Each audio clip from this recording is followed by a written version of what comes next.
വരുന്നേ ആരാ? ഭഗവാനെ, ഈ പ്ലാസ്റ്റർ ഏത് ഭാഗത്തായിരുന്നു?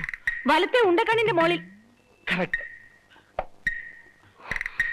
തുറക്കണോ വാതിൽ?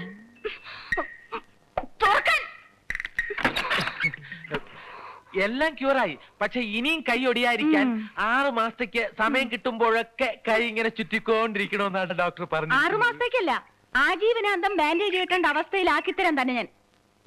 മിസ്റ്റർ, താൻ എന്താ കരുതിയേ? തന്റെ ഭീഷണിയെ പേടിച്ച ഇവിടെ താമസിപ്പിക്കാൻ സമ്മതിച്ചെന്നാണോ? ഇന്ദു പറഞ്ഞോണ്ട് മാത്ര അവളൊരു പാവായിപ്പോയി. ജോലി കിട്ടാൻ വേണ്ടി ഞാനൊരു കള്ളം പറഞ്ഞു. തെറ്റ് തന്നെ, സമ്മതിച്ചു. അതിന്റെ പേരിൽ എന്നെ ഇങ്ങനെ വേട്ടയാടാൻ നടക്കുന്നത് കഷ്ടമാണ്. ഞാനിപ്പോ എന്താ ചെയ്യണ്ടേ? ദയവ് ചെയ്ത് നിങ്ങൾ ഇവിടെ നിന്നൊന്ന് പോയി തരണം, എങ്ങോട്ടെങ്കിലും. കൊള്ളാം, അഭിനയം കലക്കി. അതെ, അല്പമെങ്കിലും സംസ്കാരമുള്ള ഒരു പെണ്ണും നടത്താത്ത നാടകം കളിച്ച കമ്പനി ചെയർമാനെ പോലും പറ്റിച്ച് നീ ജോലി തട്ടിയെടുത്തത്. ഇതൊക്കെ കണ്ട് മയങ്ങി ഞാൻ പിന്തിരിയാൻ പോകുന്നില്ല. അതൊക്കെ പോട്ടെ, എനിക്കൊരു 100 മണീസ് വേണം, വളരെ അത്യാവശ്യം. 100 മണീസോ? എന്റെ കയ്യിൽ ഒരു ചില്ലി കാശ് പോലും ഇല്ല. ഞാൻ പെടുന്ന പാട് എനിക്കറിയാം. പുതിയ ഡ്രസ്സും വാച്ചും ഒക്കെ വാങ്ങിച്ചിട്ടുണ്ടല്ലോ, അതിനെവിടുന്ന കാശ്? അതെ, ഞാൻ കഷ്ടപ്പെട്ടുണ്ടാക്കിയതാ. എന്റെ കാശ് കൊണ്ട് ഞാൻ വാച്ചും വാങ്ങിക്കും, മറ്റു പലതും വാങ്ങിക്കും. താനാരാ ചോദിക്കാൻ?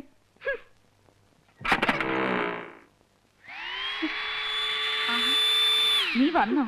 പിന്നെ ലത എത്രയും പെട്ടെന്ന് അടിച്ചിറക്കി വിടുന്നു. ആരെ? ആ മരങ്ങോടനെ. പിന്നെ അല്ലാതെ ആരെയാ? ലത, ഞാൻ പറയുന്നൊന്ന് കേൾക്ക്.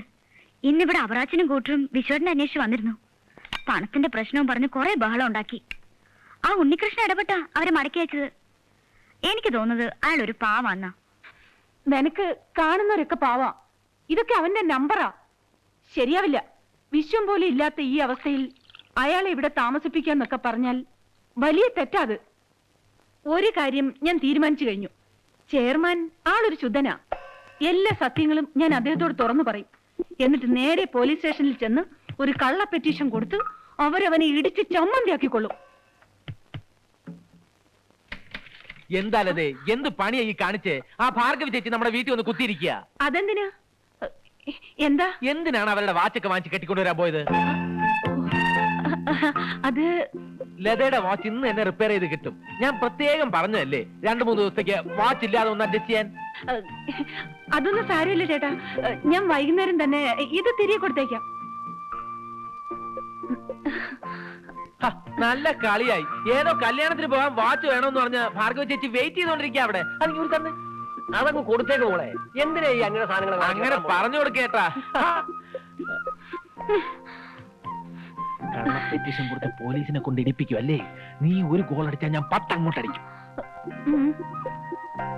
വൈകുന്നേരം ഞാൻ വീട്ടിൽ വന്നോട്ടെ, കാണിച്ചു തരാം. പിന്നെന്താ, ലഡ്ഡോ ബോളിയോ എന്ത് വേണോ വാങ്ങിച്ചു തരാം. ഇതാണോ ഇത്ര വലിയൊരു ഇഷ്യൂ? ഈ ലതയുടെ കാര്യം കൊണ്ട് ഞാൻ തോറ്റു.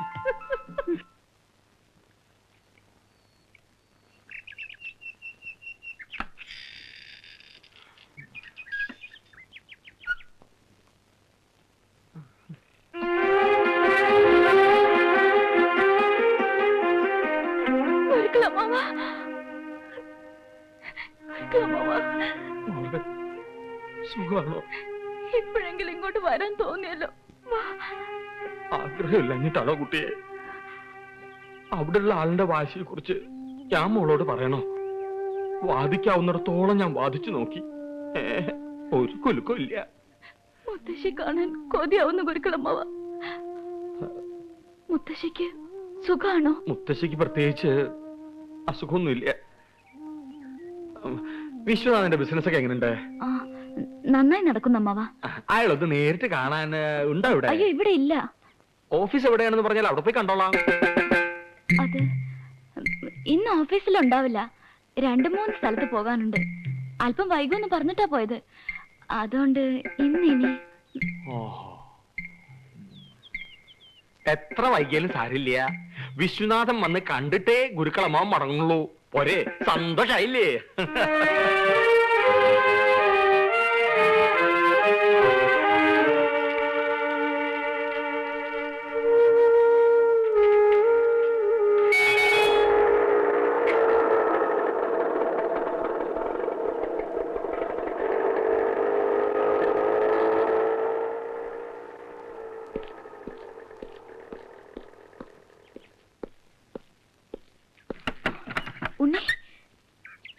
എന്താ സിസ്റ്റർ മുഖത്തൊരു ടെൻഷൻ? പതുക്കെ നാട്ടിൽ നിന്ന് ഗുരുക്കളമാവ് വന്നിട്ടുണ്ട്. വിശ്വേട്ടനെ കണ്ടിട്ടേ മടങ്ങുന്നു വാശി പിടിച്ച് നിൽക്കുക. വിശ്വേട്ടന്റെ ബിസിനസ് പ്രശ്നങ്ങളെ കുറിച്ച് അമ്മാവൻ അറിഞ്ഞ അത് പിന്നെ മുത്തശ്ശി അറിയും. ആകെ കുറച്ചിലാവും. എന്താ ചെയ്യേണ്ടതെന്ന് ഒരു പിടിയും കിട്ടുന്നില്ല. ഉണ്ണി ഒരു ഉപകാരം ചെയ്യോ? പറയൂ സിസ്റ്റർ. ലതയുടെ ഓഫീസിൽ ചെന്ന് അത്യാവശ്യമായിട്ട് അവളോട് ഇങ്ങോട്ടൊന്ന് വരാൻ പറയണം. എന്താ വേണ്ടതെന്ന് അവൾ വന്നിട്ട് തീരുമാനിക്കാം. ഞാനിപ്പോ തന്നെ പറഞ്ഞിട്ട് വരാം.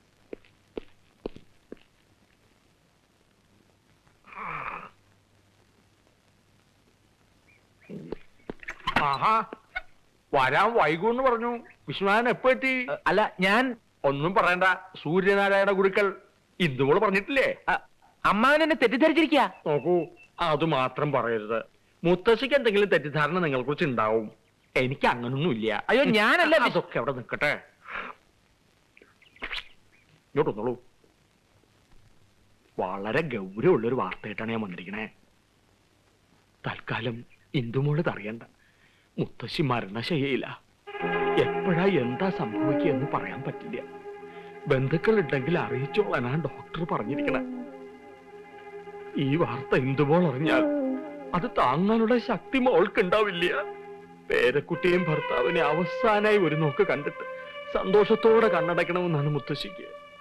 കഷ്ടകാലത്തിന് നമ്മൾ അവിടെ എത്തുന്നതിനും എന്തെങ്കിലും സംഭവിച്ചാ പിന്നെ അവരുടെ ആത്മാവിന് ശാന്തി കിട്ടില്ല. നിങ്ങൾക്കും പിന്നെ ജീവിതകാലം മുഴുവൻ അതൊരു മനോവ്യഥയാവും. ഇനി എല്ലാം വിശ്വനാഥന്റെ കയ്യിലാ. തറവാട്ടിലെത്തണ വരെ മുത്തശ്ശിയുടെ ഗുരുതരാവസ്ഥ ഇന്ദുമോൾ അറിയാൻ പാടില്ല. എന്തെങ്കിലും കള്ളം പറഞ്ഞൊപ്പിച്ചോളണം. പേടിക്കണ്ട. ഇങ്ങനൊരു കാര്യത്തിന് കള്ളം പറയണത് തെറ്റല്ല. ഞാൻ പറഞ്ഞു നോക്കാം. എന്നാ ഞാൻ പോയി കാറ് പിടിച്ചിട്ട് വരാം. വൈകിക്കണ്ട, പുറപ്പെടാൻ തയ്യാറായിക്കോളൂ.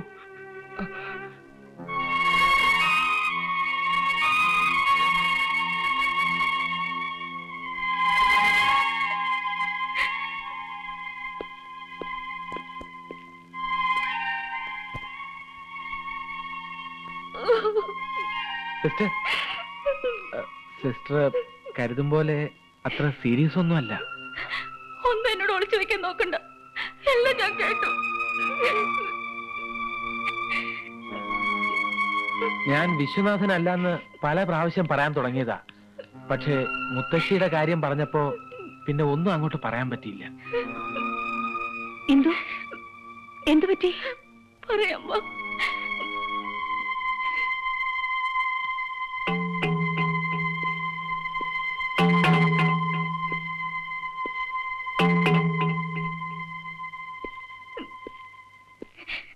നീ ഇങ്ങനെ കരഞ്ഞോണ്ടിരുന്നാൽ എങ്ങനെയാ? ഗുരുക്കളമ്മാവൻ ഇപ്പൊ എത്തും. ഞാൻ പിന്നെ എന്ത് ചെയ്യണമെന്നാ? ഉണ്ണിയെ വിശ്വനായിട്ട് കൊണ്ടുപോകാനോ? അതൊന്നും ശരിയാവില്ല. ഈ അവസരത്തിൽ വേറെ എന്താ ചെയ്യേണ്ടെന്ന് കൂടി നീ പറഞ്ഞതാ. വിശ്വട്ടം വരുന്നത് വരെ എന്ന് വരുമെന്ന് കരുതിയാ? അതിനു മുൻപ് മുത്തശ്ശിക്ക് എന്തെങ്കിലും സംഭവിച്ചാൽ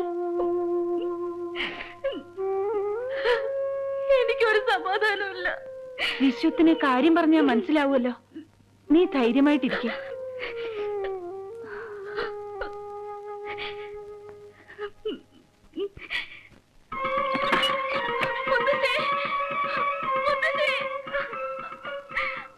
മടങ്ങി കണ്ട പോന്നോളൂ.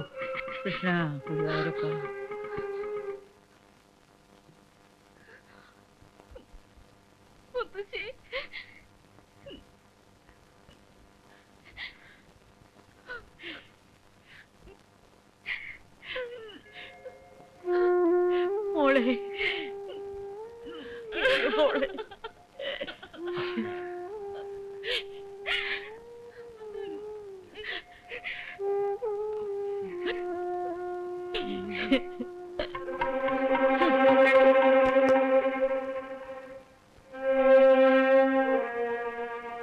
വേണ്ട, നോക്കണ്ട. ഞാൻ തന്നെയാ കൂട്ടിക്കൊണ്ട് വന്നിരിക്കണേ. ചെയ്തു പോയ തെറ്റുകൾക്ക് മാപ്പ് ചോദിക്കാൻ തന്നെയാ കുട്ടികൾ വന്നിരിക്കണേ.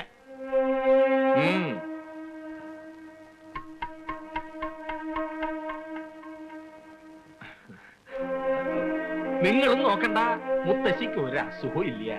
വെടി തീരൂന്നൊക്കെ പറഞ്ഞത് വെറുതെയാണ്. പരിപൂർണ ആരോഗ്യത്തോടുകൂടി തന്നെയാണ് ഇപ്പോഴും ഇരിക്കണേ.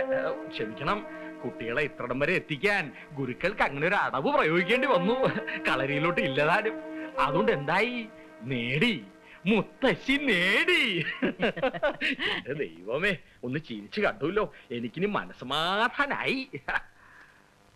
എന്നാൽ എന്റെ കുട്ടി എന്നോടൊരു വാക്ക് പോലും പറയാ. ഇനി പഴംപുരാണൊന്നും വേണ്ട കേട്ടോ. ദേ, ഇവരെയൊക്കെ ആദ്യമായിട്ട് കാണുകയല്ലേ. ഇയാൾ ആരാണെന്ന് ഞാൻ പ്രത്യേകിച്ച് പറഞ്ഞു തരേണ്ടല്ലോ. ഇത് വിശ്വന്റെ സഹോദരി സ്വർണ്ണലത. കാര്യം നടക്കണമെന്ന് വെച്ചാൽ കാലി വീണ് സോപ്പിട്ടോളൂ. കാലേ വീഴൂ, കാലേ വീഴൂ. മുത്തശ്ശി, എന്നോട് ക്ഷമിക്കൂ.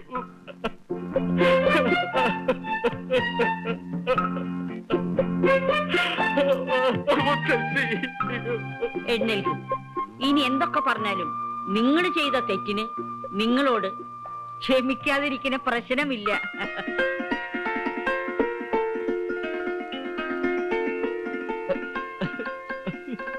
സമാധാനായില്ലേ? എഴുന്നേൽക്കും.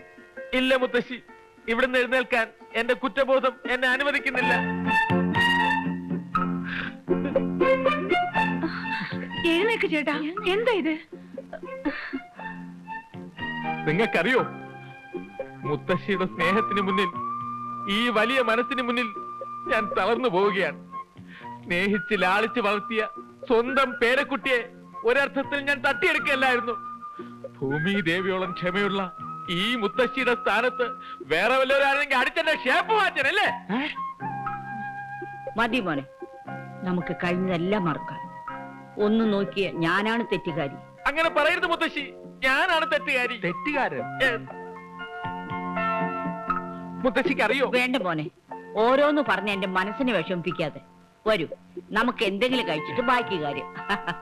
ഊണിന് എന്തൊക്കെ ഉണ്ടാവും? എല്ലാം ഉണ്ട്. മാമ്പഴ പുളിശ്ശേരി ഉണ്ട്, അവിയലുണ്ട്, സാമ്പാറുണ്ട്, എല്ലാം ഉണ്ട് മോനെ.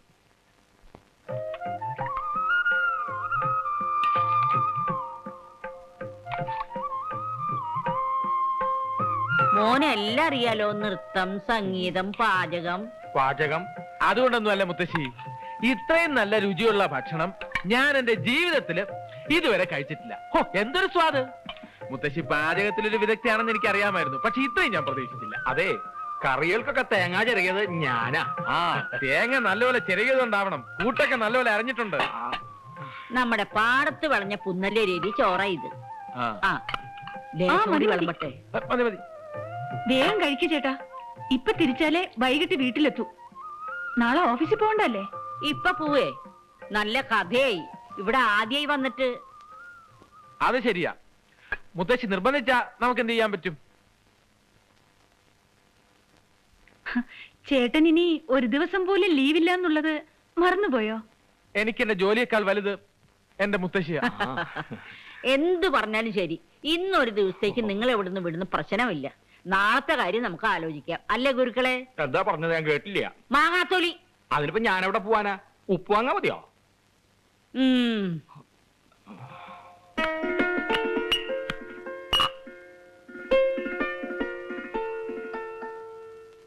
എന്നാൽ ഇത്രയും നല്ലൊരു ചുണക്കുട്ടിയെ ഇന്ദുവിന് ഭർത്താവായി കിട്ടിയല്ലോ. മുത്തശ്ശിക്ക് സമാധാനായി. ഈ കഴിവുകളെന്ന് പറയുന്നത് നമ്മുടെതാണ് മുത്തശ്ശി, എല്ലാം മോളിലുള്ള ഒരാൾ തരുന്നതല്ലേ? അതേ മുത്തശ്ശി, 2-4 ദിനം കൊണ്ടൊരുത്തനെ തണ്ടിലേറ്റി നടത്തുന്നതും ഭവാൻ. മാളിക മുകളിലേറിയ മന്നന്റെ തോളിൽ മാറാപ്പ് ഏറ്റുണ്ണഴും ഭവാൻ. ഞങ്ങള് കുടുംബപരമായിട്ട് വലിയ ഈശ്വര വിശ്വാസികളാ. സമയം കിട്ടുമ്പോഴൊക്കെ ജ്ഞാനപ്പാന പാടിക്കൊണ്ടിരിക്കും അല്ലേ? ഈശ്വര വിശ്വാസം വളരെ നല്ലതാ ഉണ്ണി. ഉണ്ണിയല്ല, വിശ്വനാഥൻ. എനിക്കെല്ലാം ഒന്നാ. എന്റെ മോനെ, ഇന്തൊരു കഥയില്ലാത്തോള. കോളേജിലൊക്കെ പോയി പഠിച്ചെന്നല്ലാതെ ഒരു കാര്യം നോക്കി നടത്താൻ അവൾക്കറിയില്ല. അയ്യോ, അങ്ങനൊന്നും പറയരുത് മുത്തശ്ശി. ഒരു ചുക്കിനും ചുണ്ണാമ്പിനും കൊള്ളാത്ത എന്റെ ഈ പെങ്ങളെ വെച്ച് നോക്കുമ്പോ ഇന്ദു എന്ത് മിടിക്കുക. ബുദ്ധിയില്ല എന്നുള്ളത് പോട്ടെ, അല്പമെങ്കിലും സൗന്ദര്യം ഉണ്ടായിരുന്നെങ്കിൽ ഏതെങ്കിലും മണ്ടന്മാരെങ്കിലും വന്ന് കെട്ടിക്കൊണ്ടുപോയി. വിശ്വം, കുറുമ്പ് കുറച്ച് കൂടുന്നുണ്ട് കേട്ടാ. അതെയോ? ആ, ഞാൻ മോളെ കാണാൻ കാത്തിരിക്കായിരുന്നു. വരൂ.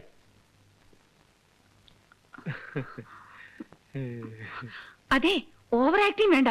ഒരു ഇളിച്ച ചിരിയും തമാശ പറച്ചിലും കുറച്ച് കൂടുന്നുണ്ട്. ഈ കഥാപാത്രം ഭംഗിയാക്കണമെങ്കിൽ അല്പം ഓവർ ആക്ടിങ് വേണം.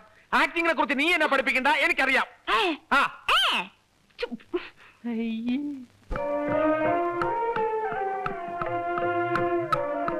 ഇതെല്ലാം ഇന്ദുവിന് അവകാശപ്പെട്ടതാ.